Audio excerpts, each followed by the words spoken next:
ஐயனார் துணை அடுத்த வர எபிசோடில் பார்த்திங்க அப்படின்னா நிலாவை வந்து இந்த மாதிரி வானத்தியோட அண்ணன் வந்து கிண்டல் பண்ணியிருப்பாங்க. அவங்களோட ஃப்ரெண்ட்ஸோடு சேர்ந்து கிண்டல் பண்ணியிருப்பாங்க. இந்த விஷயம் தெரிஞ்சு சேரன் சோழன் பாண்டியன் எல்லாரும் போய் பார்த்தீங்கன்னா அவங்களையும் அவங்க ஃப்ரெண்ட்ஸையும் போய் அடிச்சுட்டு வந்திருப்பாங்க. அதுக்கு வந்து அவங்களுக்கு சப்போர்ட்டாக அவங்க அம்மா அப்பா வந்து பார்த்திங்கன்னா சேரன் வீட்டுக்கு முன்னாடி நின்று அவங்களோட கவுன்சிலர் போலீஸ்லாம் கூட்டிகிட்டு வந்து பிரச்சனை பண்ணிகிட்டு இருப்பாங்க. உடனே பார்த்திங்க அப்படின்னா இந்த வீட்டில் உள்ள எல்லாருமே நல்லவங்க, யாருமே வந்து கெட்டவங்க இல்லை, இந்த மாதிரி இந்த வீட்டில் உள்ள எல்லாருமே நல்லவங்க அப்படின்னு சொல்லிட்டு பார்த்திங்க அப்படின்னா அந்த வானத்தை கூட வந்து சப்போர்ட் பண்ணுறாங்க.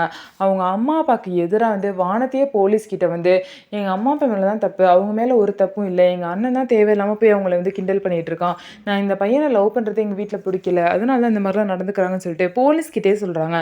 அது மட்டும் இல்லாமல் கார்த்திகாவும் வந்து பார்த்திங்க அப்படின்னா அவங்க வீட்டுக்காகவும் சேரன் மாமாக்காகவும் வந்து பேசுகிறாங்க. ஸோ அதனால கார்த்திகாவும் அவங்க வீட்டிலேருந்து திட்டு வாங்குறாங்க.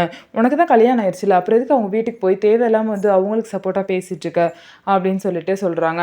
இந்த மாதிரி வந்து எல்லாமே அவங்க வீட்டில் திட்டு வாங்கினாலும் பார்த்திங்க அப்படின்னா இந்த ஃபேமிலிக்காக, இந்த ஃபேமிலியில் உள்ள பசங்களுக்காக பார்த்திங்க அப்படின்னா அவ்வளோ போராடி வந்து சப்போர்ட் பண்ணுறாங்க. ஸோ இதுலேருந்து தெரியுது அவங்க வீட்டில் உள்ளவங்க எல்லாம் எவ்வளோ நல்லவங்களாக இருக்காங்க அப்படின்னு சொல்லிட்டு.